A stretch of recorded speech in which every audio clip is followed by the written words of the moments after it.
Buckle up, sports fanatics. This is the Sports Chasers Podcast, your HQ for in-depth sports talk. Join host Kevin L. Warren and crew as they dissect the hottest stories, ignite debates, and bring you closer to the action. From locker room whispers to expert takes, we cover it all. It's game time, so strap in and grab a drink. The Sports Chasers Podcast starts right now. What up, everybody? What's going on, everybody? It's another edition of the Sports Chasers Podcast coming to you live and direct. My apologies. Our apologies for being a little bit tardy, but we're here. Have some tough technical difficulties, but we are here. And, hey, it's another Thursday night. Got on the big screen here. The Browns and the Steelers are playing in Cleveland. Hey, it looked like it's snowing up there in Cleveland, man. So it should be a fun one tonight, especially when those two get together. We'll also check that out tonight. Make sure you like, click, and subscribe to the channel. Make sure you hit the bell for the notifications so you can get all the notifications when the Sports Chasers Podcast comes on and comes through, man. Thank you for joining us tonight. Thank you for all those in YouTube land. Don't have Instagram up, but Facebook, Twitter, X. I said Instagram, Twitch, and what else we on there? Instagram, Facebook, one other thing. It'll come to mind. But we're on all social media platforms. We're streaming live right now. Thank you for joining us tonight. I appreciate all those that are hanging out with us. Also on the podcast side, the audio side, make sure you give us that 5-star review when you go to Spotify or Apple, all those good things, man. And make sure you show us some love, man. As you can see, I'm wearing the orange and blue of the New York Knickerbockers. The Knicks are playing. My Knicks are playing really good the last couple of nights, man. So shout out to the Knicks. Doing it, I think they dismantled Phoenix on last night. And right on cue, Mike Mills. Let me introduce the crew. Mike, what's going on, man? What's happening? What's up with our Knicks, bro? What's really going on with the Knicks? Are you happy? Are you? I still don't like the cat thing, but I mean, they looking all right. You know who overachieving though? OG Anunoby. I was a little confused. Yes. When he paid him all that money. Yes. But like he always played defense, but his offense right now, dude, he's all right, man. He's doing his thing. He's showing out for sure. Shout out to Deb. Shout out to my moms. Thank you for all those that are chiming in. We got Dan, the hockey dude, tonight. Dan, what's up tonight? What's going on today, brother? What's happening? How are you tonight, sir? Doing good. Good to see everybody. How's everybody doing? I'm good, man. Everything's well, man. Your Steelers are on tonight. They play the Browns. Will be Browning, and mistake by the lake.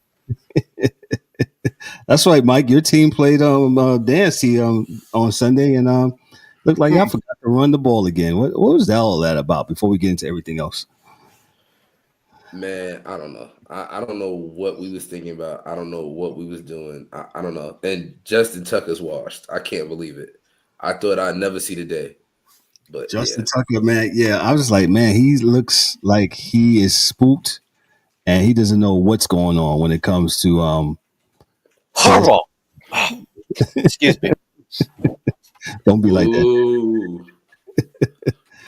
D-Dub should be joining us shortly, unless he's on. D-Dubs, are you there? No, he's not on. He would have let me know already, man. Hey, let's jump right into it, man. Let me just read something real quick. Yeah. All right. Oh, thank you, Michael. I appreciate that. Let's jump into it right quick, man. I'll read this. From the sporting news, one of the biggest storylines of the NBA season involves the Inside the NBA as the beloved studio show could be in its final year of existence. TAT is set to lose the right to broadcast NBA games after the season, leaving the future of the Inside the NBA up in the air. However, the popularity of the show means that there has been an effort to try to keep it intact despite TNT's loss. I'm sorry, I went right there. So, despite their loss games after the season, however, the popularity of the show means that there has been an effort to try to keep it intact. TNT's lost media deal with the league. Warner Brothers Discovery even sued the NBA for breach of contract, giving the company more leverage with the league regarding Inside the NBA. On Saturday, two sides appeared to come to an agreement, making the future Inside the NBA more clear as a result. Here's what you need to know. And according to Joe Flynn of the Wall Street Journal, the NBA and Warner Brothers Discovery has settled their legal battles regarding the league's right, which indicates the future of the Inside the NBA as part of the agreement. ESPN and ABC will reportedly license Inside the NBA from Warner Brothers Discovery beginning next year, broadcasting the show from as part of his own NBA coverage. That means that Charles Barkley, Shaquille O'Neal, Kenny Smith, and Ernie Johnson can remain intact moving forward. ESPN announced the addition of Inside the NBA on Monday, confirming the show will continue to be produced by TNT Sports but will air on ESPN for many major events, including pregame, halftime, and postgame coverage of the NBA Finals on ABC Conference Finals, NBA playoffs, all the NBA games, and after January 1st, Christmas Day, opening week for the final of the season. In return, ESPN will show TNT to broadcast several Big 12 college football and basketball games. That's all I read on that. I'm happy that they got this together. Those guys are funny. They got really good chemistry. They've been on for years. The NBA show with Charles and Shaq and Kenny, those guys really they make you laugh and they make it very interesting. And I'm glad they was able to get it together. Here's my only thing, and I think some of y'all know how I feel about the 4-letter network. I hope, and they're saying that they're not going to mess with the production of it. I hope so. Don't invite nobody else on there. Just be y'all guys. Yeah, you know who I'm talking about, Mike. You know, don't invite that guy on there. Just two of them. Don't invite neither one. There's two of them. Don't invite either one. Leave them where they at, both of them. Don't invite neither one of those guys on it. Yes, let Charles, Shaq, and Kenny and Ernie do their thing. Yes, please, ESPN. And I hopefully that they'll leave them alone. Kind of like how ESPN has left Pat McAfee alone for the most part. And yeah, go ahead, Mike. What's your thoughts on the? Don't put them two in there. Perkins, Stephen A. Smith. Neither one of them. And then I wish they would just give it inside the NBA countdown, whatever it is. I wish they would get rid of that and just let Inside the NBA do all the games. But I know we're not gonna get that lucky. And then also, I wish they'd bring Mark Jackson and Van Gundy back, but one could dream. Right, because they offer very much good insight. I just like Van Gundy. He's good with the X's O. So is Mark Jackson. And I'm with you, Mike. With that said, because of look at last year, they killed the pregame and postgame of the finals, and they said it was trash, and it was trash. Nobody watched it. It was a hard watch. If you're going to be true and honest with yourself, as if you're a connoisseur of the NBA, you got to be honest with yourself. That was trash, and hey, it's a win-win. I'm glad those guys, they still got something left in the tank. And like I said, they're very informative, they're funny, and they have chemistry. And so, shout out to Inside the NBA. They're going to return on the ESPN platform. I said the word. And hopefully they won't mix with Dan. I know you are very bullish on the NBA, but I know you got something to say about Inside the NBA. Talk to us a little bit, bro. Like I said, the only thing I can hope is, like you said, that it's kind of like produced by them, run by them, and ESPN is just paying the bills and it leaves them the hell alone. Yes, because like my biggest thing though is like now you're not going to have TNT have games, and like they do a great job in the NBA, they do a great job on the hockey side. It's just the more and more all these leagues go to these different options for streaming and whatever else, the way you can watch games, that I think a lot of these things are going to fall by the wayside. You know what I mean? Because with TNT, you had like it'll work on ESPN, but like with TNT, you know, you had the broad audience, and then now that you moved to ESPN, I don't know how long's it before, but like they put all this shit on ESPN Plus, and yeah, you got to have the streaming service to watch it, you know, to catch the Inside the NBA stuff. I was talking to a coworker of mine, and it's funny you said that about that streaming thing. A lot of people, they're having a very hard time to watch their favorite NBA teams because of all the streaming stuff. So Bally got bought out by who's the betting people, and I was just talking to who? Like I say, that narrows it down. Yeah, I forgot. It'll come to me. But Bally got bought up by them, who was streaming them, and you know, I don't think we talked about it. We're going to discuss it when we have a full panel of folks here. But how some of the NBA ratings down, and some were saying that some of those down because of how the streaming options are for the for how it works. I don't know. I haven't deeply dived into it, but yeah, a lot of people are complaining about this. Go ahead, Dan. It's funny you brought that up because I saw Gil's Arenas, or whatever he calls his podcast. Yeah. And, you know, I would just happen to catch like 15 minutes of it or whatever. But this was what they were talking about. And like he was saying, I think they're in California, right? Mm-hmm. So if you get the NBA pass, you get every team but your home team. So, like, you know what I mean? It's like they're blacked out and whatever. So it's like, well, then, you know, you have to get Bally's or whatever that their streaming service is called now, you know, and then it may be on Tubi, or, you know, the games might be on ESPN Plus, or it's like now they're making it to, like, think of it, the NFL this year. So, you know, if you want to watch Thursday night games, what do you got to have? Amazon Prime. You know, what is it? Netflix doing games this year on Christmas or whatever? On Christmas and on Christmas. Hopefully Netflix, it doesn't buffer like I did last Friday. I won't say no more. Go ahead. So now, you know, if you don't have Netflix, are you watching the Christmas Day games? No. And then, you know, later on, what was it, last playoff season? Like the Kansas City game. I think that was on Peacock only. So it's like now you got to have like cable to watch your home team. You got to have the pass for whatever league you're watching so that you can watch the away games. And then you got to get Netflix and you got to get Peacock and you got to get Amazon for these special, you know, Thursday night games, holiday games. And it's like, nobody wants to do all that. I mean, you know, trying to find where these games are being played is a pain in the ass. So I think that has a lot to do with the NBA's viewership issue. Is like they're just taking money from anybody and putting games wherever. Yeah, and I get it. You know, people wants to you know stream, but you know at what cost and what expense? And yeah, if you take a deep dive in it, and one of the news reports here, you know, we'll talk about here shortly. But I think it'll go to that. What happened to my screen here? What did I do here? Oh, there you go. And it'll come to that, man. So let me go to the Knicks, and I guess we're heavy on the NBA tonight. This happened the other day on the 19th, on Tuesday, after falling. Excuse me, let me get a credit to Dork Sams of the Bleacher Report.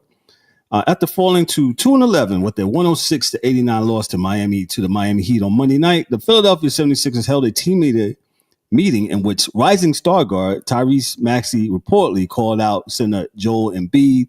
According to ESPN Shams Charania, Maxey criticized Embiid for being late for everything and challenged the former NBA MVP to be on time for team activities going forward.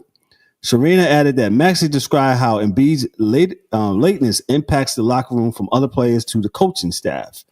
However, it doesn't sound like the situation is an indication of a fractured relationship between Philadelphia's top two stars. Serena noted that people around the team say Embiid and Maxey have a close friendship and have a history of holding each other accountable.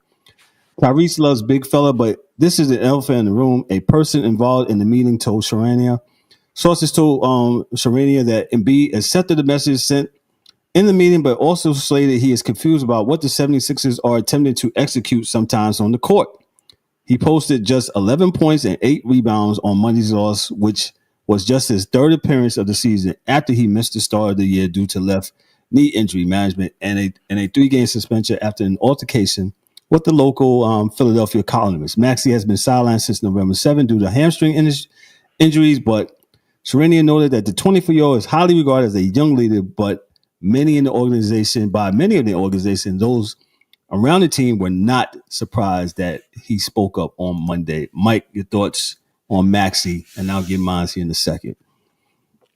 I think it's good that he spoke up. Somebody needs to speak up. And then I also think that these NBA teams need to stop paying these people that don't play. Like, you've only been there 3 games, and then they're paying you all this money. Like, oh, you're such a great player, but you don't play. You can't play. You always hurt. So it's Hold on, Mike. Can I do something for you? Hold on 1 second. Come on. But nah, we paying these guys that don't play, and then now you're showing that you don't care. You don't even show up. You're not even. So are you even going to treatment? What are we doing in this time? We're not playing. We're holding you out because you need to be healthy for the playoffs. But if we 2-11, so I mean, I'm happy Maxey's speaking out because he's out there hooping every night with whatever that's out there, and he's been trying. So I think it's good. More people need to speak out. I think James Harden needs to speak out to Kawhi, but it's neither here nor there. So listen, I absolutely think that with what Maxey said, I heard it. I said about time, and I'm glad that the young lad he spoke out. And I'm with you. Mills.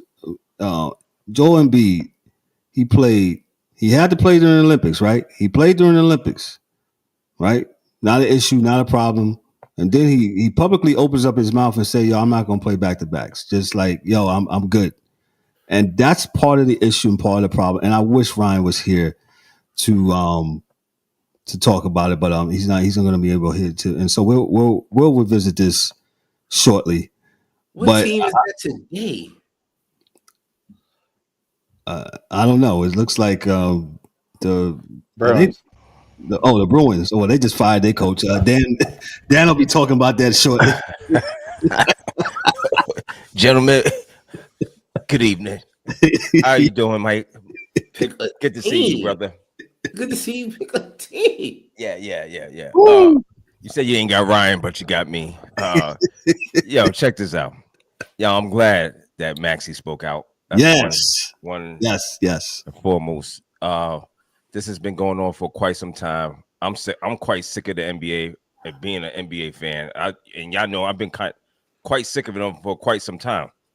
But at this point, Embiid is just still stealing money. Let's just call it what we see it, how we see it. He's stealing. He's stealing money.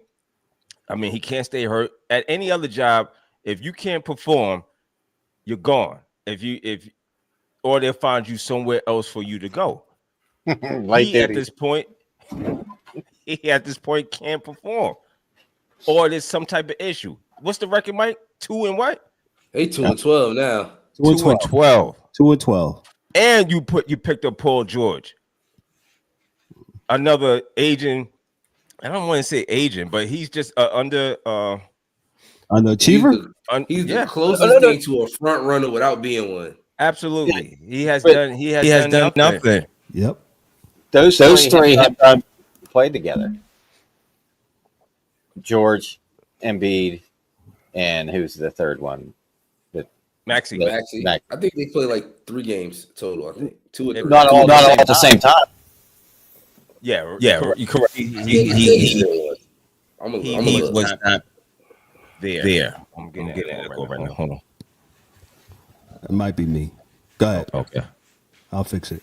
Yeah, he wasn't. Embiid wasn't start the season. So that's what part of the problem lies. But it is. I'm glad that Maxey spoke up. Yo, you got to attend practices and you got to be on time. So you know what he's doing? He's holding people accountable. That's it. He's taking a leadership role. That's a fact. That's definitely a fact. I'm glad they did it. When I heard that, I was like, yeah. And like I said, he played all during the Olympics. It wasn't an issue. And now he's playing. He's hurt. Okay, if you're hurt, I get you. But you to just acknowledge like, yo, man, I'm not gonna play back-to-backs. And like D-Dub said, that's part of the issue that's part of my issue I have with the NBA on how they're pretty much poo-pooing their fans, and that's not the word I really want to use. But thanks, Mike. Yeah, he said they play once together. So I don't know. Dan, did you have something? I was just saying that's what we want. Somebody as a leader is you want to speak up and hold people out. Yeah, that's about right. Well, you know what? I might as well go ahead and read this next article. I was trying to say this for Ryan. We'll just probably have to circle back to this. This happened last week. This is from Awful Announcing. Commissioner Adam Silver came to the NBA's defense in the wake of Shaquille O'Neal's claim that the league is boring. Last week, O'Neal addressed the NBA's declining viewership by blaming Steph Curry and a growing reliance on the three-point shot from teams around the league for making the sport boring. It's down because we're looking at the same thing, O'Neal said, of NBA viewership. Everybody is running the same plays. Steph Curry and those guys messed it up. I don't mind Golden State back in the day shooting threes, but every team isn't a three-point shooter. So why everybody has the same strategy? I think it makes the game boring. O'Neal says, according to the deadline, Silver was asked about Shaq's claims this week during an appearance at the Paley Center for Media's International Council Summit. And while everyone knew Silver wouldn't publicly shame his lead by agreeing with Shaq, they may have expected Silver to publicly shame him either. There's so much diversity in Shaq's game. I can't believe he said that, Silver joked. Obviously, Shaq, while dominant, wasn't known for having much offensive range. You can probably count on one hand the number of times O'Neal made a shot from more than 15 feet out. I respect his opinion, Silver continued. I think we pay a lot of attention to what we see in our game. Sometimes there's more appreciation for a 12-foot jump shot than a 30-foot jump shot. When Shaq played, it was the exact opposite, with critics complaining that there's not enough variation in your game, and it's all about dunking. I'll chew on the fact. There's so much to get into this, but this would be a whole NBA segment if we did. There's been much ballyhoo about why the Raiders are dipping, and we just talked about that because of some of the streaming. But I think we said it. You know, guys are not playing. Guys are sitting out. The NBA All-Star game has become trash. It's just so many things. Yes, three-pointing shooting. It's what was the Boston Celtics the other night when they beat the Cavs? And the Cavs, shout out to the Cavs. They lost their first game the other night. But it looks like they just want to do volume three-point shooting, stand behind the arc, and just shoot threes. And I'm with Shaq. You know, man, the game has become absolutely boring at some aspects. There's some great athletes, but they don't do themselves no favor with the sitting out and the load management and things of that nature. And that's I'll give it to Mike. Mike, what's your thoughts on that? Shaq must listen and watch the Sports Chasers podcast. because I know I say this at least about once a month, twice an episode. Because I've been saying this. I mean, it's cool if one team do it, but everybody got to shoot threes. Everybody got to 5 out. Everybody got to be 3-and-D guys. Remember, 3-and-D because playing both ways is not regular. That's not something we do. So yeah, he's 100% correct. And Adam Silver did what he was supposed to do, and I guess in a sense by not agreeing completely, trying to deflect. But even then, even though they said that about the three-point shooters, every team had a specialist. There were teams that shot. So yeah, Adam Silver's great. I agree with Shaq. And that's it. Gotcha. D-Dubs, go ahead. I know you got something for this. Yeah. Hold on 1 second. Oh, you must be getting some facts, huh? No. What's going on is that it's frustrating because we've been saying this for several years. And now I don't know. I guess everybody has been fed up. It's got fed up about this. But we've been talking. How long we've been talking about this? Go to Twin Box, and they'll tell you how long we've been talking about the NBA and how bad the product has been. But everybody's now just is getting a wake up pill, an NBA wake up pill, and we've been saying this. Shout outs to Mike. We've been saying this, and it's just getting worse and worse and worse. And these guys, again, fine if you're going to shoot the three, but everybody's not equipped to shoot the three. You know what I'm saying? Everybody's team don't have the same personnel to shoot the three. So, it's like I can't even watch the game. The game is horrible. I mean, what is it? Chicago and Milwaukee was on yesterday. I turned and then I turned again because I wasn't watching it. You know what I'm saying? I mean, the game is not the same game. So I don't know what else to say about it other than Adam Silver could blow it off and push it off like all he wants, but he has a problem, and the ratings are saying there's a problem. So he could dismiss it all he wants, but there's definitely a problem. Yeah, Dan, would you like to get some of this? The only thing I could say is like, pretty much what everybody is saying. Like all five of the people on the court, even the bigs, are not all 3-point shooters, and that's the crazy part. Because like you were referencing the other night, I believe against Cleveland they took like 40 plus. Yes, 41, 43, something like that. And Cleveland, I think, took 39. And a couple days before that, Boston launched up with whoever they played. It was like 86 threes. Like 86 threes in one game. Yep. Just put the little decals on the floor at each spot and just run it as it's a 3-shot contest. And give them the money ball. Because it's that, like, I can't do it. I really can't. They got a problem, and like you said, he's Adam Silver, who I think he's not a good commissioner. Because the very next story, I will tell you why he's not a good story. I'll get to it, and we're not trying to beat up the NBA. I'm not. It's the news. It's out, and I think like D-Dub said, man, people are tired of some of the stuff that goes on with it. And we can't, my lying eyes, in the words of the DA, he's not with us tonight, sees differently. That it's hard. Those in the comments, let us know, man. Let us know. It's just not us. Go ahead. They shamed people for shooting mid-range jumpers. They shamed it out of the game. Remember, they was crucifying people 5 years ago about the mids. Oh, it's a bad shot. It's a long shot. What is a three-pointer with a long shot? What? Just because it's worth more, that makes it better? What if you can't shoot it? Everybody can't shoot that. Everybody can't shoot that. And it's not a crime if you can't. That's why there's other spots you can shoot from. That's why you're allowed to dribble. That's why we don't have a peach basket anymore. The game evolves. So I get that you want to shoot threes because cool is worth more points, but get the bucket. Get the bucket. It don't. If you shooting on them threes and they not falling, go lay the ball in. Like Yo, this is what's going to happen you watch.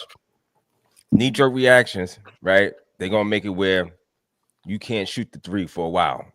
You understand what I'm saying? They're going to control the way you shoot the three.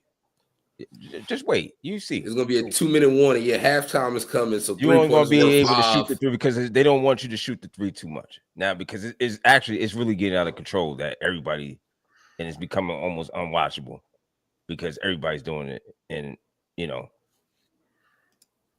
I mean, I know you want the points to go up, but come on, at some point, this is kind of ridiculous. Go ahead, Dan. I just wanted to back up Mills on his take. Like, if you're not making the threes, lay it in. I believe it was the year that both Boston teams lost in the playoffs to go to the finals, and I believe it was Miami that they played at home, and they were up by, I believe, 20 plus, maybe 20 to 25, something like that. And they kept launching threes, Boston did. And Miami just kept, driving the ball in, getting layups, getting the traditional and ones. And guess who went to the finals that year? It wasn't Boston. Right. Same thing with Houston. They shot themselves out of the game. All they had to do was make 2-point layups or pound the ball inside for the rest of the game, and there's no way Miami was going to catch them. But they just kept launching threes, empty trips. Next thing you know, they're down. So I mean, like I said, not everybody's meant to do it, and if they're not going, you need to have plan B, a backup. Like play, the game like it used to be played. Down in the blocks, get it to your big man. And then, if he gets doubled, then he kicks it out and you take the short mid-range jumper and go on about your day. And this is not the get off my lawn. This is not about that. This is just about playing the game correctly. And this game is not being played correctly. That's just what it is. And there's nothing wrong with open threes. We talking about them heave hoes y'all hoisting. Y'all walking up court, not even running the play, just throwing it. I seen Brook Lopez shoot one last night from 30 feet. He didn't even think about it. He just pulled them up. Like, what are you doing? I remember when you couldn't shoot. What is wrong with y'all? Yeah, he couldn't shoot at all, right? And now he's giving the green light to just. He's raping the French now. Like, it's crazy. Damn, that's an old day. Wow, Mike.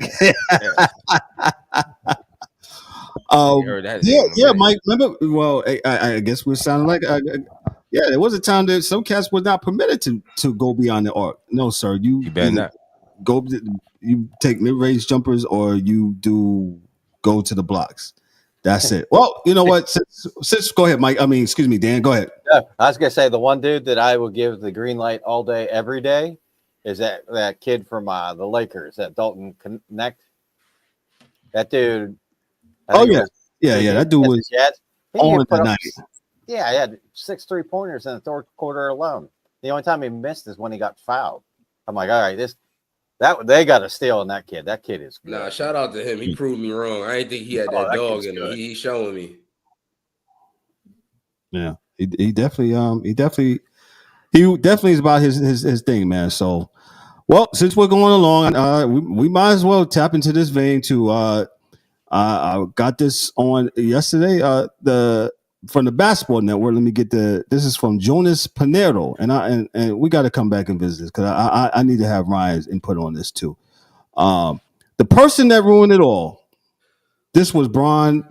It was Bron. This is Iman Shumpert blames LeBron James for the influence star players to team up. Iman said that, and so there's no denying that even during the 80s and 90s, there were teams with stacked rosters from the Celtics to the Lakers to the Detroit Pistons studded team dominated the league. However, it wasn't until LeBron James joined the Miami Heat in 2010 that the idea of superstars teaming up took off. Iman Shumpert, a former NBA player for the Cleveland Cavaliers and teammates of LeBron, recently spoke out on how he believes Bron is responsible for ruining parity in the NBA. In a conversation with legendary big man Shaquille O'Neal on the Big Podcast with Shaq, Shump opined that LBJ's decision to consistently team up with all other All-Stars skewed the ideas of superstars continually adding layers to their repertoire. It's a different league. While playing the teams have talented rosters in the past, the idea of bona fide superstars leaving their team to join forces with rival was ludicrous. This is why Michael Jordan, Magic Johnson, Isaiah Thomas, and Larry Bird never left their franchises and took a chance on them in the NBA draft. In addition, rather than take the easy way out, these players spent the offseason adding more weapons to their arsenal. When Air Jordan felt he was getting taken out by the Pistons in the late 80s, he hit the gym and added a strong post game to his already formidable offensive repertoire. However, the NBA landscape today is different. According to the wingman, 6'5" wingman who played for 5 teams in his 10-year career, it's an era influenced mainly by the super talented forward from Akron, Ohio. The person that ruined it all, this was Bron. This is what Shumpert said. And here's the quote. It ain't my quote. It's Iman Shumpert's quote. And I'll give you what I got on this very shortly. It's like if Mike would have made it okay for y'all to just be like, yeah, I'm leaving this team. I'm going to another because I like what the owners are saying. If Mike would have did that, there would have been no loyalty because we are all, quote unquote, wanted to be like Mike, right? Shumpert explained. I feel like when Bron made it okay for people to team up, it stopped making the star player have to come back with something added to their game. Superstars used to spend substantial time diversifying their games, with NBA teams employing scouting teams that utilize sophisticated technology and analytics. Teams can quickly identify opposing players' tendencies and weaknesses This forces players to keep on working on different aspects of the game, leading to more well-rounded superstars. I'm tired of reading, but y'all get my point. And that's why I said that last story that I read was going to lead to this story. I think part of the NBA's reason, and a lot of you LeBron stans are going to be mad at me when I say this, people are LeBron fatigued. I want this guy to go ahead already and just leave and stop stat padding. I think you're a great player for this generation. But on one hand, I think you have handicapped this generation and you have made it and you have normalized a couple of things. The dunk contest, now nobody participated in dunk contests. You normalized that. Yes, I said it. And again, your stands will get at us in the YouTube comments, and I got smoke for you too. That's fine. But the truth is the truth, because now nobody does. Back in the era of Jordan, all the All-Stars, they participated in stuff. Now the All-Star game is trash. Even and it's probably the most political thing I'll ever say on the show because we don't do political. President Barack Obama said the All-Star game was trash. He said it. I didn't say it. He said it.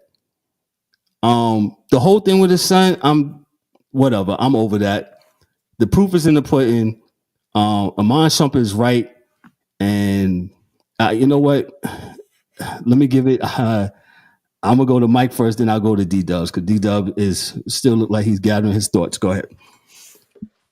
Amon Shumpert is another one who must have been watching old episodes of the Sports Chasers podcast because these are all things we've said before. You can go check Twin Box, ladies and gentlemen. Twin Box. Yes, I'm shamelessly plugging Twin Box for the first time. You can check Twin Box and see what we said because these are all things we've said before.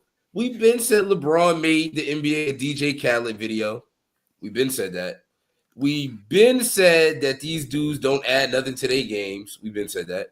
We've been said that analytics have killed every sport, not just the NBA. We've been said that. So I'm glad that the world is catching up, and I'm not as crazy in my head as I thought I was. I thought we wasn't going away, but clearly everybody is tapped in and tuned in because these are all things we've said before. LeBron been made this clicking up shit cool. He been made it this. And then now y'all want to be fatigued? And Shumpert, you got some nerve because you was a beneficiary. Did he not come save you from the garden? I feel like he came and saved you from the garden. You got some nerve there, buddy. You on the LeBron pension plan. You really got some nerve. Bro, I agree with what he said. And I've been saying it. Crashing out. All these things have killed the NBA. And I'm glad that everybody's finally catching up. Go on and take a seat next to Shaq and Shump. And welcome to the Sports Chasers podcast, all you new people. And if y'all want smoke, trust me, I got smoke. It's whatever. Yep. D-Dubs, go ahead. Yeah, it's kind of hard to go behind that one. We've been saying, yo, I don't know what else to say. Like, I guess, Shump, because he's not playing no more. So, I guess maybe his vision's a little bit clearer. Some of these guys, when they, we step away from it, they start watching and they be like, man, what is this, man? This is, they don't really realize because you in it. It's kind of like being in that bad relationship, man. You know what I'm saying? You don't know until you're in it. So, with that being said, man, Shump, welcome to the party. You know what I'm saying? I don't care how you get there. I still got love for you guys. You know what I'm saying? It don't matter. But I'm just glad that people are finally waking up and opening their eyes, man, and seeing like this is not quote unquote, I think Kevin Mike, one of y'all mentioned that, Silver, he's been a bad commissioner ever since my man David Stern, God rest his soul, passed away.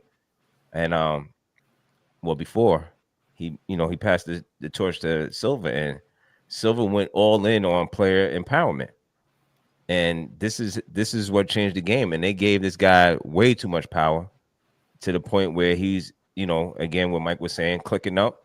He made clicking up a thing, so much so that it went against him because Kevin Durant ended up, eating on his watch. and Steph Curry ended up eating on his watch. But to all these guys, yeah, we got the smoke because all you guys will come back. All you hating, that's the best thing I got. All you hating. All right, look at you now. Look at you now. To the point, D-Dubs, like you said, they have empowered this guy so much. And I'm not hating on this kid, on his son, but Bronny James is clearly not ready for the NBA. Go to Twin Box. We said it's not his fault. Nope. Okay. Clearly not even the G League, it looks like. And Ryan touched on that about 2 weeks ago about how he couldn't fly coach or American Airlines with the G League, the whatever the name team, the G League team for the Lakers. That is crazy. But he only got that nerve because his daddy put the battery on him. Shout out to Pat Riley. And shout out to Pat Riley and the Miami Heat organization. Because when their contract was up, Pat Riley said, yo, there's a pecking order here in this organization. It starts with me, and I'm empowering my coach, Eric Spoelstra. He's the coach. Just saying. How many coaches have this guy been through? Yeah, well, let's fast forward. Let's look at how it goes through from him, and then it goes past through the rest of the league. Right? He's a virus. He seeps through. He infects everybody else. So now look at Kenny Atkins. Kenny Atkins was minding his business in Brooklyn. Player empowerment. This is where I'm going with it. How does LeBron do that? Because they're gonna come with this nonsense, right? The player empowerment allows you get the players, KD, Kyrie. Oh, I think they did it to two coaches, Kenny Atkinson and what's the Canadian Nash, Steve Nash. Mm-hmm. Got him out of there. Oh, not only that, what's my David Blatt, who was a great coach over in Europe. David Blatt, another one, but that's on LeBron. That's LeBron. I'm just saying how it permeates throughout the league. It's Adrian Griffin. That's why we stuck with Glenn Rivers again. Glenn. That's why we stuck with you. You see what I'm saying? When you give these players that much power, you first of all, I understand. It's the players. The fans come to see the players. That is correct. True, got it. But you still need, like you just said, there's a pecking order. There's a way to do this. There's levels to it. The coach is there to manage the team. You got to have a good coach. But when you let the player be the coach manager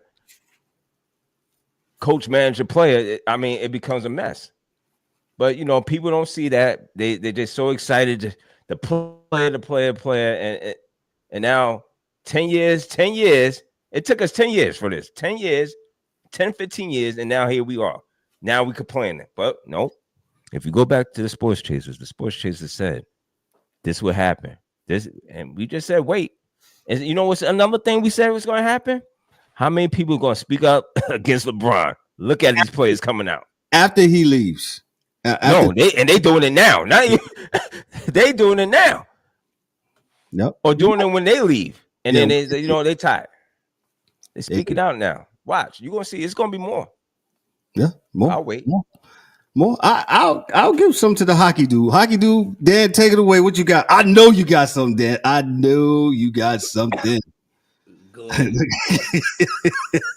Yeah, like I said before, like once they started making these super teams, and it just kind of like you had your few teams that were really good, and then then the rest of the league was kind of just hoping and praying that they got a rookie or second year guy that could come in and start balling right off the get-go, because that was really their only choice. Because think about it this though, what's these top dogs across the league, what is the length of their contracts? What's LeBron's contract? Well, he's smart. He'll dip in and dip out. He'll one and one. Yeah, 1 and 1. Those 1 and 2 deals. I don't have this deal right now. I'll look up. Go ahead. But that's usually because every year it's like, LeBron's a free agency.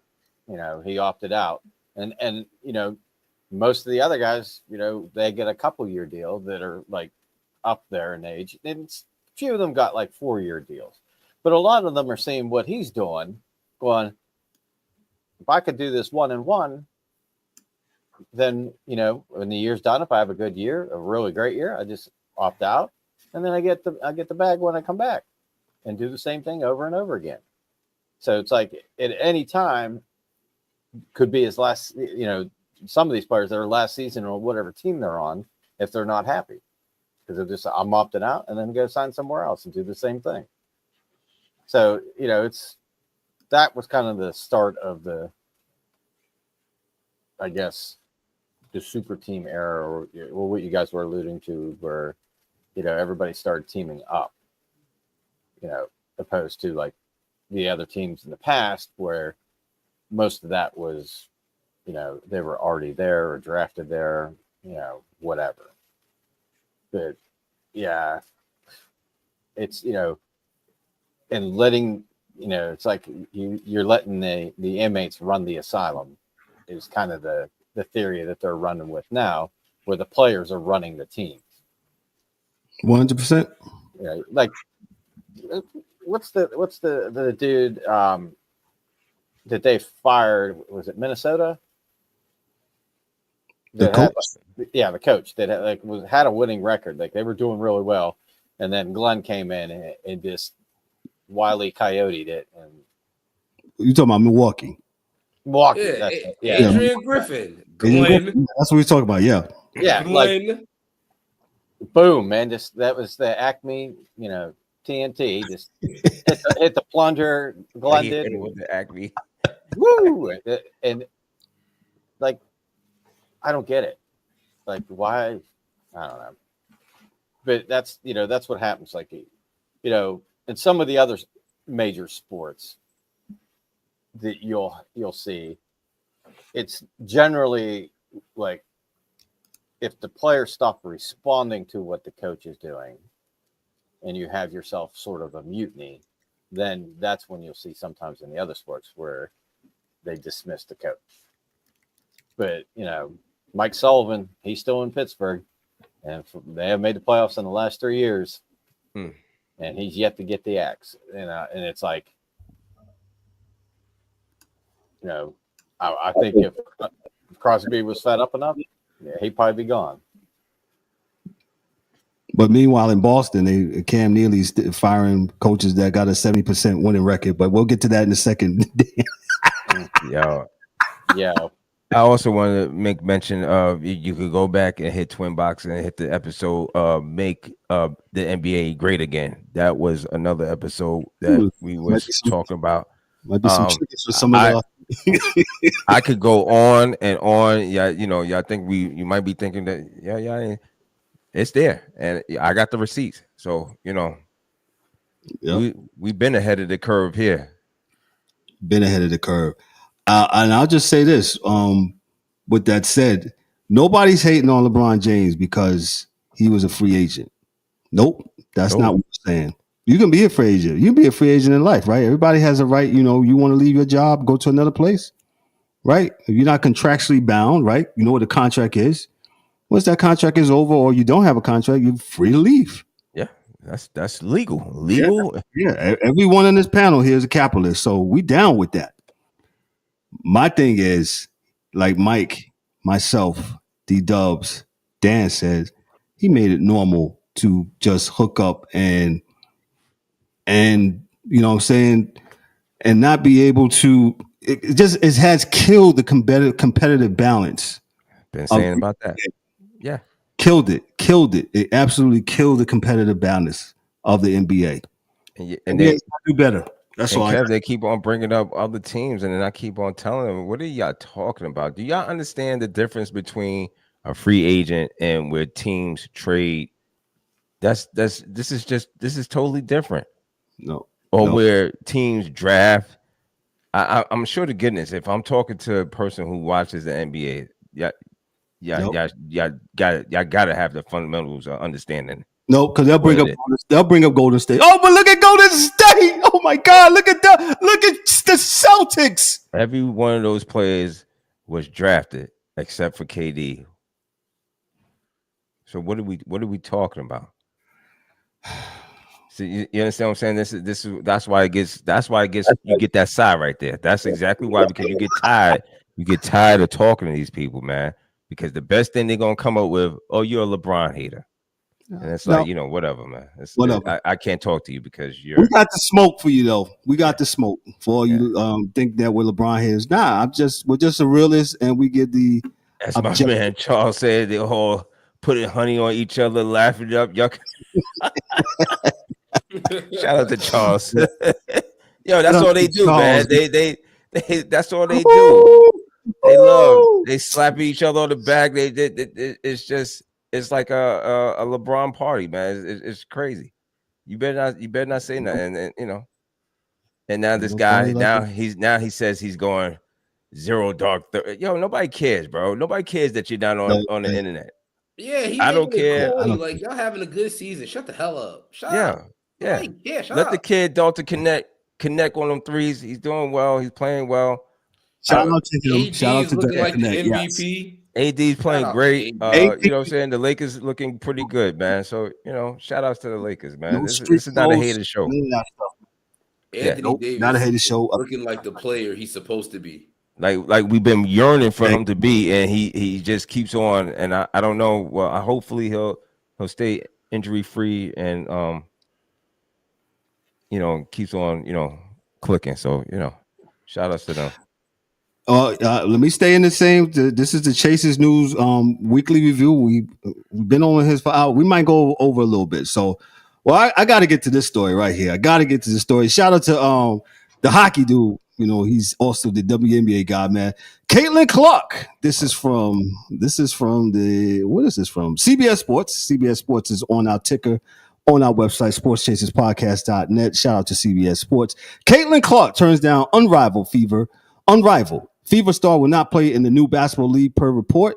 This is from Jack Mousney of CBS Sports. Indiana Fever star Caitlin Clark has decided not to play in Unrivaled, the new 3-on-3 women's professional basketball league. According to Michael Vogel, Clark's decision not to accept an offer is a big blow for the upstart organization, co-founded by Breanna Stewart and Nafisha Kalia. Unrivaled, which has been years in the making, is set to tip off in January. The new league, which announced the rosters for its 6 teams on Wednesday, was created to offer WNBA players an alternative instead of going overseas during the off season. For a long time, going overseas was the only option that people had in the off season. So this is kind of changing the narrative around and giving another option. Collier said earlier this year, overseas is a great option for some players, but it shouldn't be the only thing that you can do to make money and play basketball and get better. Unrivaled reportedly put together a full court press and tried to convince Clark to join, which includes a salary worth north of $1 million for the 8-week session. While it's still unclear exactly why Clark said no, she just completed a grueling run in which she played an entire NCAA and WNBA season in less than 12 months. With Clark reportedly out, the league will now turn its attention elsewhere to fill its last 2 spots. The initial plan was to have 30 of the top professional players in the women's basketball, but on October 31st, Collier announced the league's outperform our financial projections, allowing them to expand the initial season to 36 players. Only 34 players have been confirmed thus far, however. Opening night is set for January 17th, and the season will last for 8 weeks with games on Monday, Friday, and Saturday nights. Even though the league is 3-3, it will be played in a slightly smaller full court with 4 7-minute quarters. A full set of rules and yet has not been released. But Collier said it will look like normal basketball with more space. In addition, the league, there will be a one-on-one tournament in February for a $250,000 prize. I won't read on. This is actually, if you don't know, this has been backed by TNT. So TNT is absolutely funneling money, fusion money into this. I'll give it to Dan because Dan was the one that made mention of the story last night when I was doing a rundown. Dan, go ahead. What you got? No, I just happened to see this come across, and I was like, I think she was going to play, because I think if she was going to play, she would have said it a long time ago. And I did see a bunch of different videos and whatnot of how drug out they made like 22 minutes before like the coaches and the players were assigned to whatever teams they were going to be on. And there's some really interesting rosters of who's playing together and whatnot. But for her not to play, I mean, it makes sense. Like, she's played, like you said, a college season, a pro season, and, you know, now she's just kind of like doing engagements and doing some golf and stuff, you know, getting a rest, you know, for the next season. Like, $1 million is a shit ton of money to everybody, but, you know, with her, you know, with all her endorsements and everything, like, there had to be another zero, I think, on the end of that number for her to really consider playing in that league. But it's wild to me, though, because like I said, I didn't really pay much attention to this until like the draft, that they did this draft thingy the other day, and I was like, so Weatherspoon, who got fired from Chicago, is one of the coaches, and I have no idea who most of the other ones are, but I guess from what I saw was Gino R, or whatever his name is, from UConn. Yes. I believe he's like a stakeholder in this, but I believe he's the commissioner of this league. And I'm like, so you're going to do this and coach college basketball? Because that's the other thing. It's a startup league. You know, what happens when people start acting the fool? You know, if something comes up where, you know, you get a flagrant or whatever, you know, there's really not a whole lot of rule sets for this. You know what I mean? Like, they're going to learn it as they go. And I think that's another good reason for her to kind of like just step back and be like, look, thank you, but no thank you. Let them work that out. And maybe, you know, next, you know, fall or winter, then, you know, maybe she does go and do that. But yeah, it was wild. Like, and I, you know, was it the guy used to be at ESPN, I believe, is one of the ones that's like one of the big investors too. But a funny caveat to that whole thing is, I don't know if you saw her new State Farm commercial. No, I didn't. Go ahead. It kind of like just the light bulb went off on my head. So, rookie driver hits the garage door. So I forget what they say, and she peers or whatever. And so then, you know, she finally gets Jake to show up, and he says something about a game, and she's like, "Oh, the game!" Like, she's late and like disappears. And I don't know if that was kind of like, you know, a play on, you know, ooh, I'm not in Unrivaled, I missed the game. I didn't see that. I got to check that out. It was like, it just kind of like hit me. I was like, that's kind of funny. Yeah. But yeah, we'll see how they do. You know, I wish them the best, but like, I don't know that this is as much as a basketball league as it is a reality TV show, because they got a content space that, like, I forget how many square foot it was, and that's like, okay, so you is it the content space for the players to make their own content on their socials, or is this something where it's like, you know, Big Brother or whatever, and they all come into the confessional and tell, you know, speak about whatever? I don't know. It'll be interesting to see. But like 3-on-3 basketball full court, that's I mean, I know it's not as large as a normal full court, but that's a lot of running for, you know, some of them bigs. Yeah, I agree. I definitely agree. I was reading something there. Let me just read this real quick. I said TNT was a investor. No, TNT will actually that TNT will be airing the they'll be airing this league for the ladies here. And some of the investors is Carmelo Anthony, shout out to Melo, Steve Nash, Alex Morgan, who's a former U.S. soccer star, Megan Rapinoe, former U.S. women's soccer star, John Skipper, he's a former president of ESPN, David Levy, former Turner president from Turner TV, and Sean North from Warner Brothers, and Giannis, he has some stakeholder also in this in this league. So go ahead, D-Dubs. You know, instead of all those people coming through and you know, stakeholders and stuff and putting that money, why don't you just put the money into the WNBA? Why don't you just do that? They already do. Well, maybe they need more. Because first of all, I mean, you know, shout out to, you know, Ice Cube, and that's my man. But nobody's watching that big three, right? You know, it's not. I don't think it's doing as well, and I could be wrong. I have to do. I'm just thinking going off the dome. I don't think it's doing all that. I don't really, you know, check to watch. I don't know too many people who says, "Yo, I was watching the big three this weekend." You know, it's almost like it's something to do. If the big three is in your town, you might go through and see them. It's like the circus, right? That's what. But you're not gonna really check. So if the men's big three is like that, what makes you think that people gonna go see the women's like that? I think she made a good move. I think to turn that down $1 million, she might as well just go ahead and take the rest and get her body right and just come back next season for the WNBA. That's just my opinion. I don't see I think to me she made a good business choice and not joining the team or join that league. I agree with you. I wanted to get onto that. I was saying the same thing when I was talking to Dan about it last night. I said maybe they would have put, like Dan said, another zero behind it, maybe, but let her get a rest. Let her do some other endeavors. She was out at the LPGA tour. What was it, a week or two again? She was out there playing, or I guess on the pro-am, getting a lot of press and all that. Not that she needs a lot of press, but she was out there doing things that she wanted to do and getting some rest. Like you said, she's played in college and she's played in pros under 12. She's played 2 seasons under 12 months. In the same year, right? Yeah.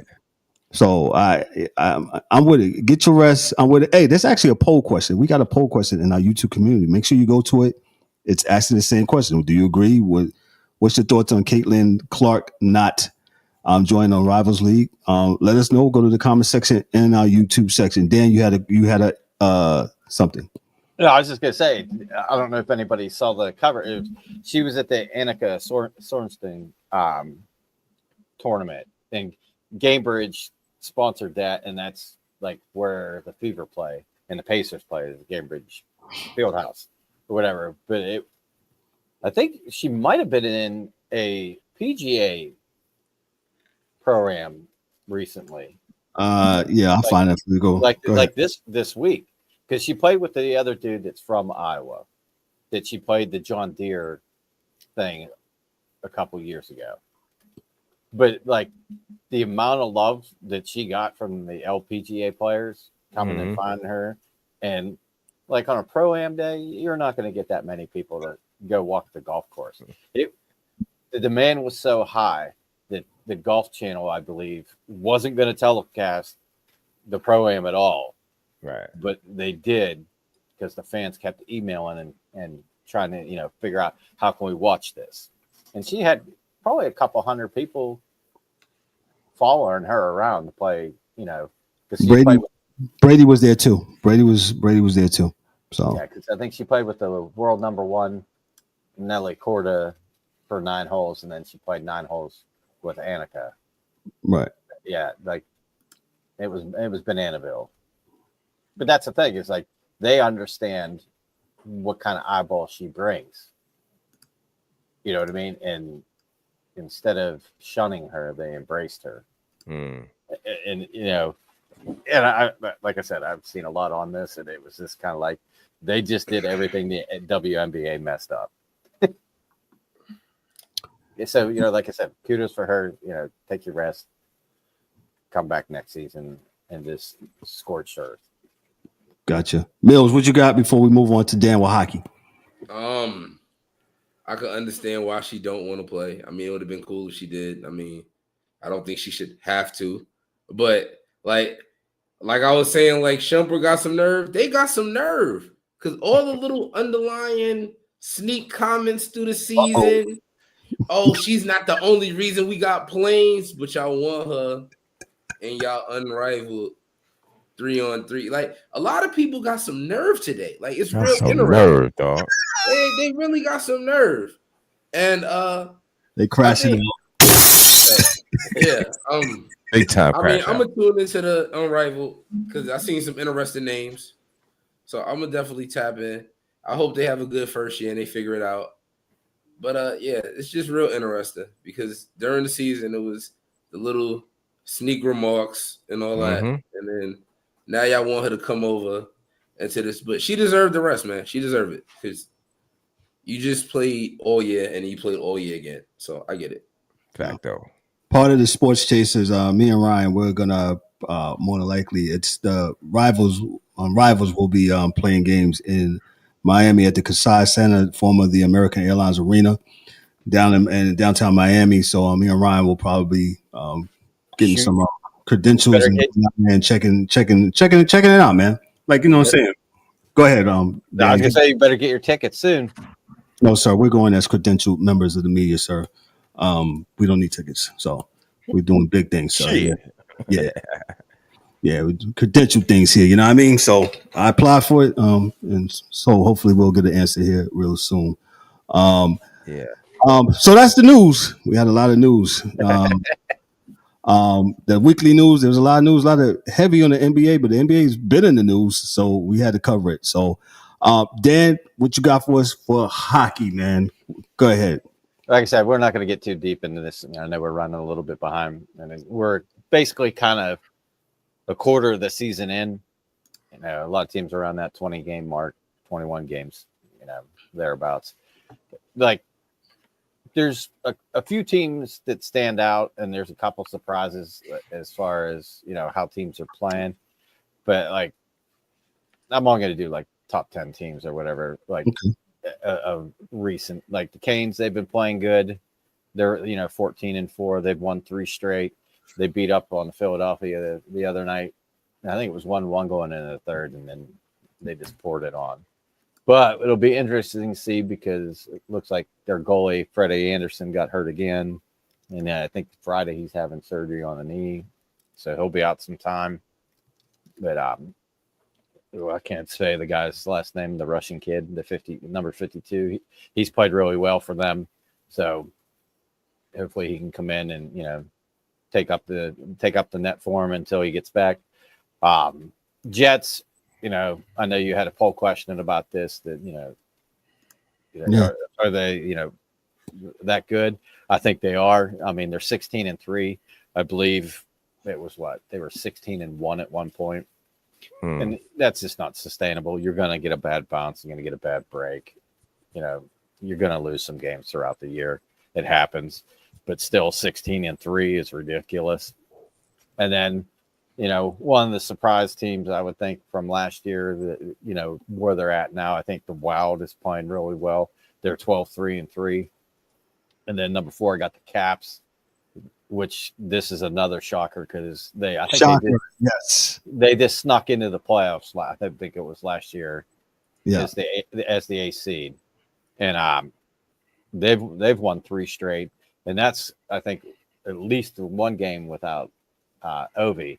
And that's this is kind of the bad part of this, is Ovechkin's chasing Gretzky's all-time goal record of 894. And, like, everybody just, you know, watching him play last year thinking, okay, that's where he was at. It was like, yeah, it'll probably be not this year, but next year. And then the old man comes out and drops 15 in the first, like, 16, 17 games. I'm like, right. Oh, shit, this might happen this year. Yeah. But they played Utah the other night, and probably, like, above the circles before the blue line, him and McBain for Utah, like, bumped legs, and he was down, you know, and then he tried to test it on a whistle break, and then find out, you know, I see Sean Leahy on Yahoo Sports. He's going to be out 4 to 6 weeks. That's going to be probably more games than he's missed in a long time. That's the one thing with Ovi. He's always played. Like, the only time he misses, and it's because he's got a fractured fibula. Because if he could, if this is the playoffs, he'd probably try to play. Knowing these clowns. But number 5, We got your Rangers. They're 12-4-1. They've won 3 in a row. They went in a little skid there for a little bit, and they were struggling a little bit, but it looks like they got the ship righted. Number 6, I got the Vegas Knights. They're 11-6-2. Panthers, they're 12-6-1. The Stars, 12-6-0 at 8. Now the Devils, they played a little, they played a lot of games early, and they're 12-7-2. And then, of course, Toronto, the Leafs, 12-2. They're number 10. They've won 3 in a row. And Matthews has been out a while with injury. And they're doing pretty well. And I think Stolarz has come in and kind of solidified them in the net, giving them, that timely save when they need it. Tavares, like he was a little rough last year. He's been playing well so far this year. So, it's fluid. Some teams are going to go on a hot streak. I don't see the Jets having this issue, but they could go and lose 6, 7, 8 in a row. But I don't see that happen. But that's the ebbs and flows of the seasons, injuries, whatnot. But a lot of the usual suspects are there, and so the rest of the league, a lot of it is everybody's 500 or just below it, and then you got your usual teams that are playing for the draft. Okay. That's kind of the rankings I had, and we mentioned this earlier. Beantown, what are you doing? What is the management of the Bruins doing? Yo, bro, that hat. You gotta get Cam Neely to sign that, because all he does is fire people. Yo, this Jim Montgomery, like they've had 3 Jack Adams Trophy winning coaches in Boston. And this clown's fired all 3 of them. Like, I don't get it. Like, there's a lot of reasons why this team is awful. But I don't believe, like, with most professional sports, it's hard to fire the players. It's always the coach. And this Jim Montgomery is 120, 41, and 23. Coaching the Bruins at a .715 winning percentage. So 7 out of 10 games he's winning. Now it's like now all of a sudden, they go into a little slump and you just knee-jerk reaction, boom, gone. And here's the thing. It's crazy. The Don Sweeney and Cam Neely have been screwing the pooch here for the last few years. I saw, I'm trying to remember who it was, but Jake DeBrusk, when he got drafted by the Bruins, whatever year that was, it's probably like 3 years ago, 2018 maybe. But they had 3 picks in a row. I think it was either 16, 17, 18 or like 15, 16, 17 or whatever it was. And they picked 3 players in a row. And DeBrusk was the middle of the other 2. None of them play for the Boston organization. So you had like 3 first-round picks or whatever. I can't remember what round, but you get the point. Like they're not developing their draft picks, or they're letting them go. Like DeBrusk had his moments where he was hot and cold, but he's a young player. He's got to get experience, get comfortable. And that's usually too, though. Like he went to Vancouver, and I don't think like any of the guys that they had drafted, I don't think they got anything from them. Like I think DeBrusk signed in free agency. So it's like, what are you going to do now? And, here you're firing the coach. Well, management. Last year, you tried to move Allmark before the trade deadline. He said, not going there. I think it was San Jose or Anaheim, one of those 2. But then, so in the offseason, all right, you finally get Allmark traded to Ottawa. Well, the guy that you want to keep, Swayman, needs a contract. So what do? You pitter patter, don't get at her. And next thing you know, guess what? It's 2 days before the season. And now, hey, now we're going to sign the guy. Right. Swayman is 5-7-2, a .884 save percentage. NHL goalies should be over at least .90, 91, Wow.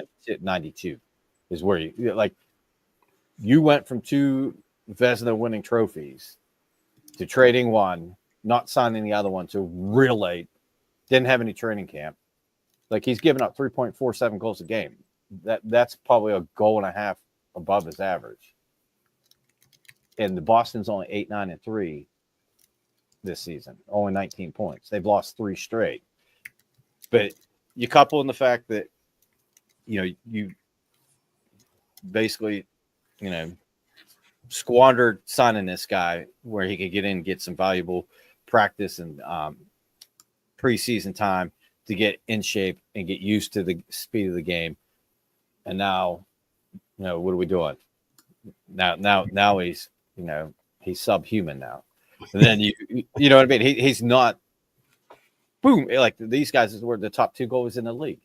And now I think he's like 71 out of like 75 in like save percentage. I mean, so it's like a huge turn of events for them. Then you take the fact that Bergeron retired, Krejci retired. You lost DeBrusk, you lost Grzelcyk, and like the dudes that you brought in, like Lindholm, he's not having a good year so far. Zadorov, I think it was the defenseman they brought in. It's just the players aren't performing. And I get it's the coach to get them to perform. But the coach can only do so much. He can't pass the puck. He can't shoot the puck. He can just tell you where to go to get the puck. And like even, like I saw they interviewed Pasternak about it. And like he said, they feel guilty about it because ultimately it's their fault why this guy got, canned. But I just don't get it. Like this guy, like I'll be hard pressed to believe that he isn't coaching somewhere else in the NHL after Christmas at the latest. Wow. There's no shot that this guy sits and watches because you remember they did the same shit with Claude Julien. Yeah, 100%. Yep, and it's just I don't get it. But then the other thing, we'll move off of Boston because they'll do Boston things for us for at least a couple more months, so we'll get some more press out of them. But the one thing I did want to touch on, Edmonton and Toronto played in Toronto, I believe, the other night. And Revo, doing Revo things. He tried to, basically Darnell Nurse was coming behind the goalie and came out the other side of the net. Revo came across the crease and tried to shoulder check him. He shoulder checked him, but he missed his shoulder and caught him in the face and head area. And dude, it looked like a movie thing where somebody gets killed in the shower because like his whole inside of his visor was blood. Like the visor cut him in the face. He got up. You could see the birds twirling around his head. He got messed up. But that's 5 games for Ryan Reeves. Now he's probably served at least 1 or 2 of them by now. But it'll be interesting to see because they should play at least one more time. I think sometime this year, probably back in Edmonton, to see if there's any retribution for that. And then the last thing I wanted to touch on, I thought was funny as hell. It's like you think about, NHL, NFL, MLB, NBA, WNBA, whatever. They're multi-million, billion, gazillion run organizations. So probably one of the rarest penalties you see is the Kraken were playing the Preds. So in the NHL, before the game starts, you have to submit your lineup, and then you have to submit who your starters are going to be at the opening face draw. So Predators submitted theirs, Kraken submitted theirs. They go out, drop the puck. Play goes on for about 40 seconds or so. Whistle blows. They go immediately to the box, and they go, "Yo, Nashville, bring somebody over." They're going to go in there that penalty box for 2 minutes and feel shame. They started the wrong guy on the opening face-off. The call. Wow. Yeah, so the starting lineup was supposed to be Stamkos. Instead, Forsberg went out and lined up. I mean, they killed it off, but it's just like one of those penalties that hardly you ever see. And it's just wild that, like, a professional team would do that. Kind of like how in the NBA they don't call walking no more. Oh, No, that's the year of dubstep. Yeah. 1, 2, skip to my loo. 3, 4. Oh, dribble some more. Dan got a bar out of that. Good.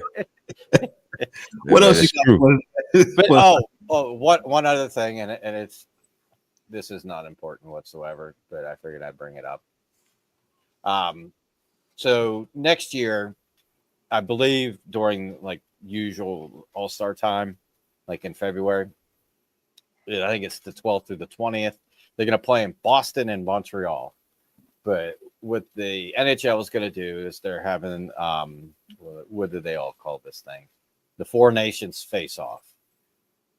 So they're going to have 4, like United States, Canada, Sweden, and I believe Finland is the countries. So the players that are from those areas will comprise that team. So it's kind of like an Olympic roster type deal. And they all, announced, I think, like 6 players on each team.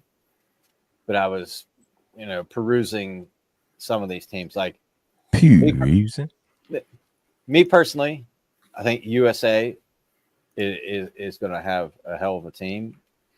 They have really, on par forwards and defensemen. I think the difference is going to come down to is their goaltending. Like they didn't mention or list any goaltenders for this, but they get to choose from Connor Hellebuyck from Winnipeg, who's on a tear. Then they got Thatcher Demko, Jake Ottinger, and the aforementioned Boston Bruin Jeremy Swayman to pick from. But they named the first 6: Austin Matthews, Matthew Tkachuk, Jack Eichel, Adam Fox, Quinn Hughes, and Charlie McAvoy. And that's not too bad for 6 players. And the other team I thought that was like, Adam Fox. There's 3 teams I thought looked really good in the first 6. And Canada's the other one. I mean, think of this: Crosby, Nathan McKinnon, Brad Marchand, Connor McDavid, Braden Point, and Cale Makar. But their goaltending, like, it might be, I think they got like, what is it? They didn't name one, but like Stuart Skinner from Edmonton. St. Louis's Bennington is an option. But you know what I mean? It's not the same caliber that the other teams have. And then Finland, this one is the other one I thought was like, But they got Sebastian Aho from Carolina. They got Alexander Barkov, Mikko Rantanen, Miro Heiskanen, Esa Lindell, and UC Saros from Nashville. They didn't actually name a goalie so far. And then the last one is Sweden, which would be Philip Forsberg, William Nylander, Zibanejad from your Rangers, Gustav Forsling for the Panthers, Victor Hedman, and I know this is a year away. This is the one pick that I was like, huh? Like, do you only have like 22 players in the league from Sweden? But like Erik Karlsson at defense from the Penguins. Mm-hmm. And that's my team. But oh my God, like he's having a rough one. The whole team is having a rough one. But definitely he is. And I hope he turns it around. But and they didn't name a goaltender either, but they do have Linus Ullmark as an option, and then Jacob Markstrom from Jersey as an option. And I guess they're going to play this February 12th to the 20th. Okay, that's right out. Yeah. And this will be in lieu of the All-Star game, correct? I believe so. All right. They might do like a skills challenge or something maybe but I don't think they're going to have an All-Star game. Nah, if they're doing all that, that's but that's a unique way of, I guess, trying to mix it up, so to speak, and being that hockey's international, right? Hockey's an international game. Go ahead. But this is them kind of getting the league ready again because they're going to be going back. The pros are going to be able to go back to the Olympics. Okay. Good old Gary, I think, lifted the ban on that, where they didn't allow professional or NHL players to play because they didn't want to interrupt the season. But, so they're going to interrupt the season anyway, right? And let them play. Well, how many weeks? How many they did it last time for? What, it's 2 weeks? Yeah, it's like 2.5 weeks, I think. Okay. Yeah. I mean, I thought they did this before, but yeah, not this nations thing, but they were in the Olympics before. gotcha. Right. Okay. Gotcha. Okay. Dan, anything else before we move on? I don't think. Let me just look real quick. You mentioned Ovechkin, right? Yeah. There was an article on here about the Seattle mayor eyeing the PWHL expansion. The women's professional league. Right. Yeah, so they're looking to expand. So we'll see. Hey, Boston's up 1-0. I think your boys are on tonight. Yeah, your boys play Calgary. Yes, they play Calgary. Flames. But I think that's about it. Okay. He's Dan K, the hockey dude.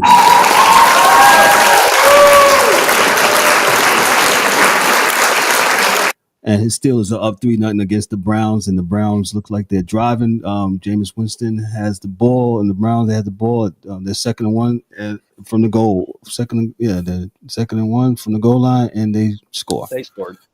Yeah, 6-3 Browns. I think we're 0-5 with Tomlin on an away game on Thursday night.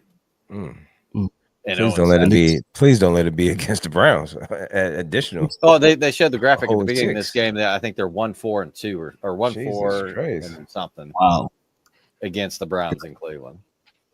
Gotcha. Let me go over the Major League Baseball awards. So you got AL MVP winner is, ladies and gentlemen, it is Aaron Judge. He wins it for the American League. National League, you have Shohei Ohtani. Yeah. That was just regular season, though, right? Yeah, this is regular. Shut up, Dan. I hate you. Boy, what a smart ass this Dan is. Yeah, This Dan is a smart guy.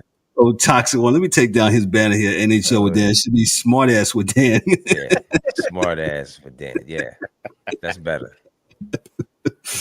I can't stand you, Dan. Cy Young winners. You got. I can't think of the Cy Young winners here.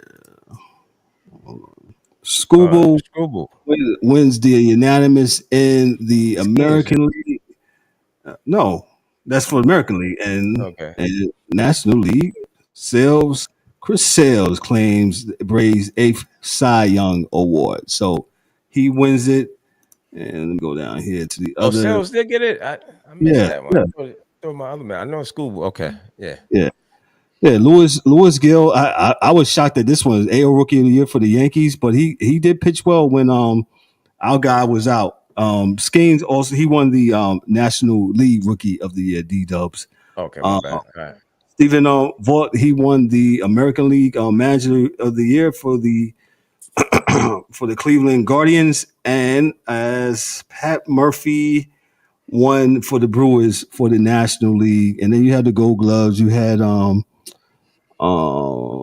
Kai Riley for the Mariners at catcher, Carlos Santana at first base for the Twins, Andres Jimenez for the Guardians at second base, third base Alex Bergman for the Astros, shortstop Bobby Witt Jr. for the Royals, Stephen Kwan, the Guardians, left field, Dalton Varsho from the Blue Jays, center field, Wilder Brew with the Red Sox, right field, Seth Lugo for the Royals, at pitcher, utility, you got Dylan Moore. Then the National League, you got catcher Patrick Beverly for the Giants, first baseman Christian Walker for the D-backs, second base Bryce Turang for the Brewers, shortstop Ezekiel Tovar, It is Tovar. Yes, Tovar for the Rockies. Third baseman Matt Chapman from the Giants. Left fielder Ian Happ for the Cubs. Center fielder Brenton Doyle for the Rockies. Right fielder Sal Frelick for the Brewers. Pitcher Chris Sales, who's also an awesome fielder for the Braves. And then you have the utility. You have Jarrett Trio for the Pirates. And then Silver Slugging Awards for the American League. You got Salvador Perez, catcher for the Royals. First base Vladimir Guerrero for the Blue Jays. Second base Jose Altuve for the Astros. Third base Jose Ramirez for the Guardians. Bobby Witt Jr. at shortstop for the Royals. Aaron Judge wins the Silver Slugger Award at center field. For outfield position. Juan Soto. We'll talk about him next week. He'll probably be on the move outfielder. Then you got Anthony Santana with the Orioles, Brent Rooker with the Athletics, and Josh Smith with the Rangers. And then nationally, you have William Contreras with the Brewers, Bryce Harper from the Phillies at first base, Ketel Marte with the Diamondbacks, third baseman Manny Machado with the Padres, shortstop Francisco Lindor with the Mets, Jackson Merrill with the Padres offense for the outfield. Then you have Teoscar Hernandez with the Dodgers, Jackson Profile with the with the Padres. You got Shohei Ohtani, and you got the utility Mookie Betts. Let me just talk about hating real quick. We had a gentleman in the comments the other day. He says, Ohtani leads everything in offensive categories, and y'all just hating on Shohei. I said, and I don't know if I responded back or not. So I wanted to tell the gentleman, I don't have it pulled up. Sir, I'm not hating because I think Mike's shortstop, I can't think of my man's name. I just had it. Francisco Lindor. I thought had a great year when the Mets finally woke up and started playing ball after May. I think he had a wonderful day. And my argument was that Lindor plays the field every day, and Shohei Ohtani this year doesn't because he's a designated hitter for the Dodgers. He's not pitching. That's all I said. And, some guys, we're just hating. I can't stand that word. Why don't you guys just have an articulate moment and it's just my opinion, what I thought. Hey, he won. He won it. Well, I mean, what else you want me to say? That was my opinion. That was your opinion.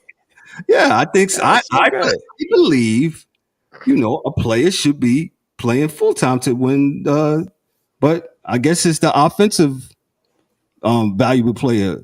That's my argument. I mean, again, shout out to my man Rob Parker. I mean, he said Shohei Ohtani was sliding into pizza boxes. I mean, he did it. I mean, it's closer.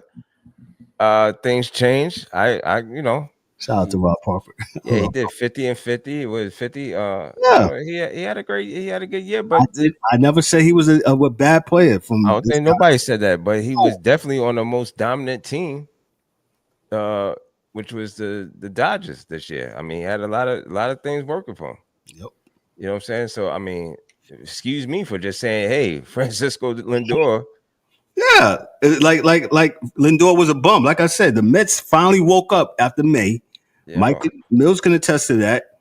And Lindor was out of this mind, playing out of sight baseball from May until. I mean, it's easy to say, yeah, Ohtani's got it. You know what I'm saying? I mean, if you look at the numbers, 50, yeah, of course. Yeah. But Mike, I don't think we got your take on that real quick. I know we the person who was supposed to won that award. I'm just happy Lindor woke up because he's been skating for the past however many years. So shout out to him. He been stealing. That's skating. He been flat out stealing, bro. Is that a contract year? I mean, he been out there, but he still got some years, but it's still like he been finessing the plug. We ain't gonna lie. He been shaving points off the top. So I'm happy that he actually deserved his silver. He deserved what he won. I didn't think he was the MVP. So shout out to Shohei. But yeah, I'm glad he earned his keep. Now keep earning your keep. I mean, I might have been hating just a little bit on Shohei. I didn't think it's real. I don't think it's real. I mean, this guy was put it up. He's put it up like some type of video game numbers, man. We haven't seen this So it might have been a little bit of I ain't giving it to this guy. I'm waiting for stir words or something to come out about this guy. You know what I'm saying? Great But team. yeah. I mean, he already. I mean, that contract this guy's is already 6'4". He's running and stealing bases like we've never seen nothing like this. So I feel like the contract is already enough to be shenanigans. Because when have we been allowed to do this? But I mean, well, I digress. Well, apparently Bobby Bonilla has been doing it a long time ago. Bobby Bonilla not playing though. See, that's different. That's getting you off the books. How am I on the books but off the books at the same time? Like on the books and off the books. Like, what are we doing? Like, I get it when you stretch him to get him off. Okay, cool. I get that. It's okay, salary cap gymnastics. But this dude is playing every day. So, like, what are we talking about? And then technically he's injured, so he can't pitch. He not injured. That's a whole nother conspiracy. I think he jacked up. Well, he did jack up his shoulder. He had shoulder surgery right after the World Series. You hitting the ball, but you hit. I mean, no. Remember, because he couldn't throw this year because his elbow, right? He's injured, but you hitting the ball every day. You hit, like swinging the ball with the hitting the ball. He's raking. Like he's out there. Like nah. I'm not going. That's why I said Lindor should. I don't believe. Listen, they let Barry win him, and we knew he was cheating. So I don't think this is real, man. I'm just saying, man. But hey, they say it's real, man. It's real, man. Right? I'm keep on going down this rabbit hole. They said Mike Tyson and Jake Paul was real. So Nope. Yeah, we done covered that already. I'm just telling you. Let me move on to the last item, and this is our last item. We got to talk about it. And we'll revisit this on Monday. The college football playoffs, the seeding. You got number 1, Oregon, and this is the playoff ratings right now, not the AP top 25. This is the ratings by the committee. So you got Oregon number 1. Number 2 is Texas. Number 3 is Miami. Number 4 is Boise State. Hold on one second. How they jump? Hold on one second. I'm reading the wrong thing. I got the right thing. You got Oregon. Right. Yeah, I know. Ohio State, Texas, Penn State, Indiana, Notre Dame, Alabama, Miami at 8, Ole Miss at 9, Georgia at 10, Tennessee at 11, Boise State at 12, and then they just named 13 SMU and BYU 14. Anybody have a problem with this playoff bracket? I mean, it's just a bracket. They just name of it. Yeah, I'm not gonna make too much out of it, man. It's just it is what it is for right now, and until we get to the nitty gritty of these things. Boise State. I mean, it's going to change. I mean, I don't know what's going to happen to Notre Dame this weekend, but if they win, what they at 6? Yeah. Hold on, let me just verify. Notre Dame is number 6. That's correct. Yeah, 6. Yeah. I mean, even if they 9-1, 10-1, 9-1.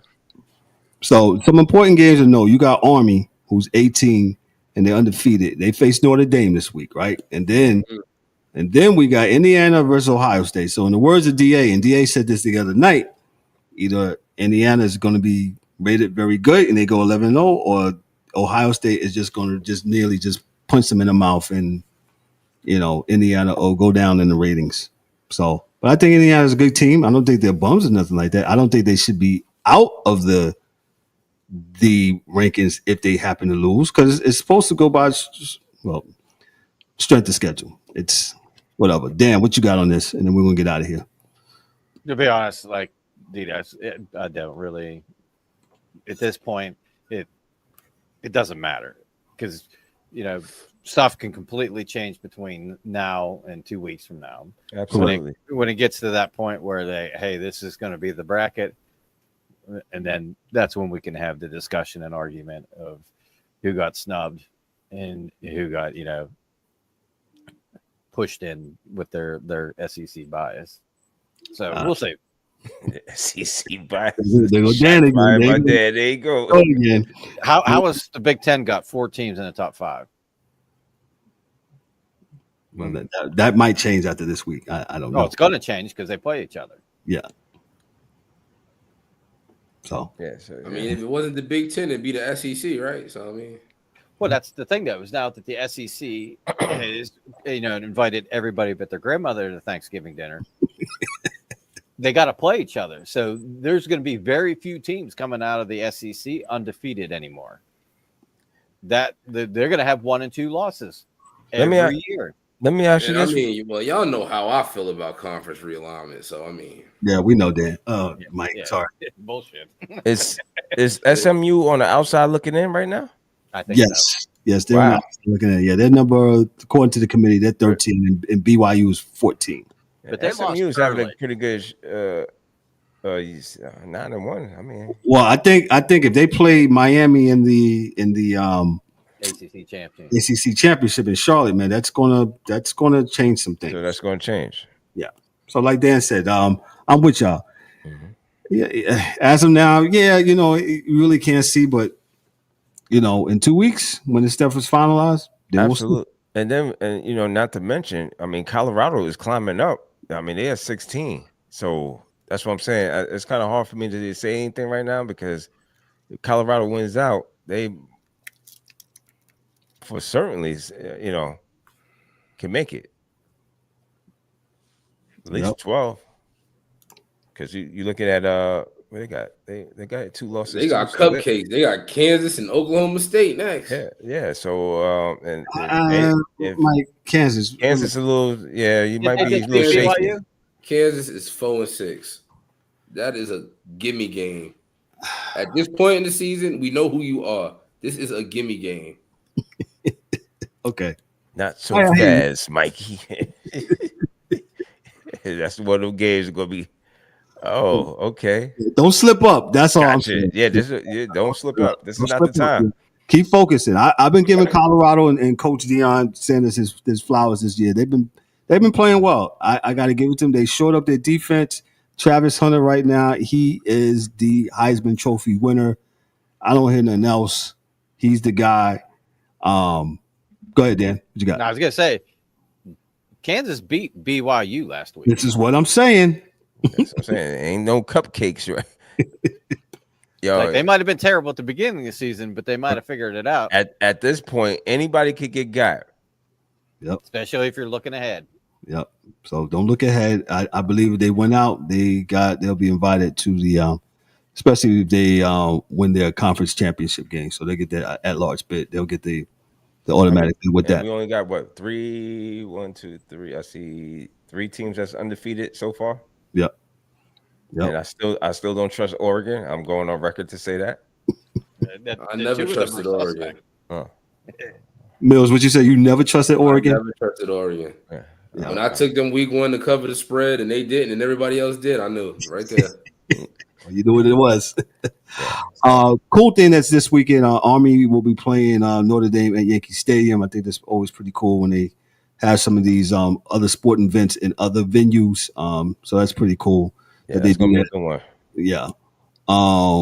They do that with hockey sometimes where they'll have the the Winter Classic. They usually do that January 1st where they'll go into either a football or a baseball venue. Dan, I'm pretty sure they announced where's the I'm gonna say called the Winter Games this year. The Winter Classic, I have no idea. Okay. Well, Dan doesn't have no idea right now because I haven't really. I'm pretty sure he's a hockey dude, but he's got to pull it up there for a second. But I think it's always pretty cool. To my original point, where other sports go play their sport in another venue, it's pretty cool. So I look for a good competitive game between Army and Notre Dame. And everybody now has forgotten that Notre Dame has lost to Northern Illinois, like back in week 3 or 4. Everybody has forgot that. All is forgiven. All is forgotten about the great Notre Dame, man. Well, won't be forgotten this week if they lose to Army. I tell you that. It's easy to be. What are they? 9-1. It's easy to be 9-1 when you write your own schedule. When you're not in the conference and Well, I think that's always going to be the hit on them. When you kind of work when you want to, Dan, what you got? Who is it? Oh, I thought you looked it up. Oh, the Winter Classic. No. I just was peeking at the last of the quarter here.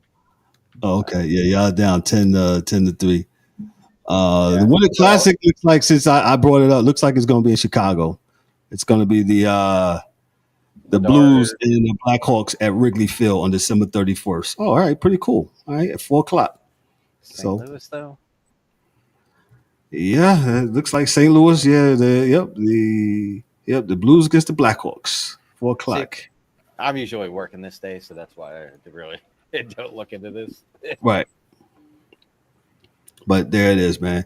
Listen, great show. Thank you for all of those that tuned in and hung out with us for, extra 15 minutes. Like I said, we had to get through the weekend review, and we had a lot of weekend review.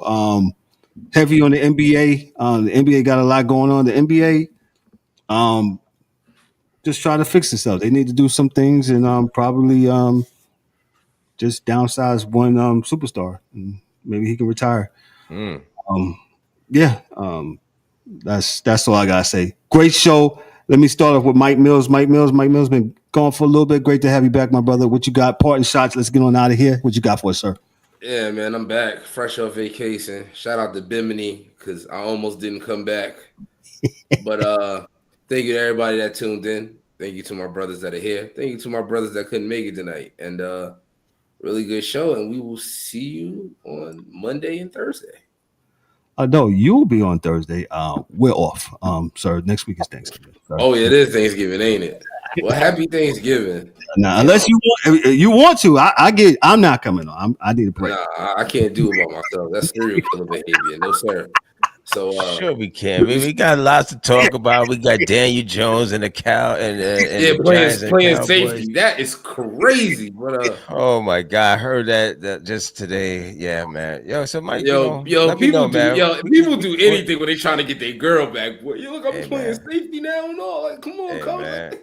Hey man, my man need a job, bro. But yeah, shout out to everybody tapped back in with us, and we gonna keep tapping in with y'all. No doubt. D-Dubs, what you got for us, sir? Not much, yo. Happy Thanksgiving. Enjoy your holidays. Enjoy your family, man. Sports Chasers Podcast will be back on the other side. You got it. Dan, the hockey dude, what you got for us? Not just shout out, DA and the angry one. We missed you, bro. And Ryan. Great show. Like I said, enjoy your holidays coming up. Be smart, be responsible. All that good stuff. Be safe. Yeah. And also, please like, subscribe, and share. We appreciate it, man. Hit them pound the like button. All is appreciated. Yep. Thank you, D-Dubs. Thank you, Dan. Make sure y'all share this. Y'all like it, click it, whatever. No, not whatever. No. No. No, not whatever. No. Take it easy, sir. No. We want you to like, subscribe, and share. You got checking on Twinbox and all that. Yeah. Like I said, go to Twinbox, like we've been saying. Twinbox. He must be tired, Mike. He must be tired. Oh no. All that talk about the NBA, he's got him winded. Yeah. I'm just glad guys are talking about it, and I just know I'm not crazy that the NBA is going through some changes or has been going through some changes, and they need to make some changes before there be some more drastic changes. So they need to heed the warning. There's always a warning before destruction. Great show, great dialogue. This is what I love. This is what I like to do, love to do. The Sports Chasers Podcast, we ain't going nowhere. We're here every Monday and Thursday during football season. On Mondays on football season. And on Thursday, of course, our standalone show. We have done over, looks like 300 of these things, man. And 317 to be exactly, man. So shout out to the sport. Oh, yeah, Mike, let me do that. Yeah, no doubt.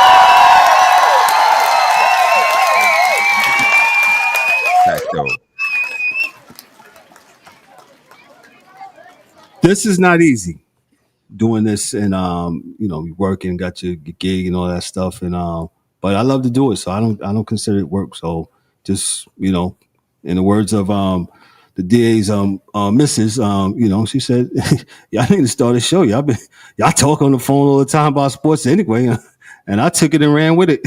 So here we are 6 years later, man. So shout out to Miss Rhonda. Thank you so much for this, man. But yeah, make sure you share the show with somebody, man. And we thank you for, like Mike Mills said, thank you for all those that's been tapping in with us, hanging out with us all the time on Thursdays and Mondays, man. And listen, enjoy Thursday night football. Remember, enjoy the sports weekend this weekend, like all the college football on tap.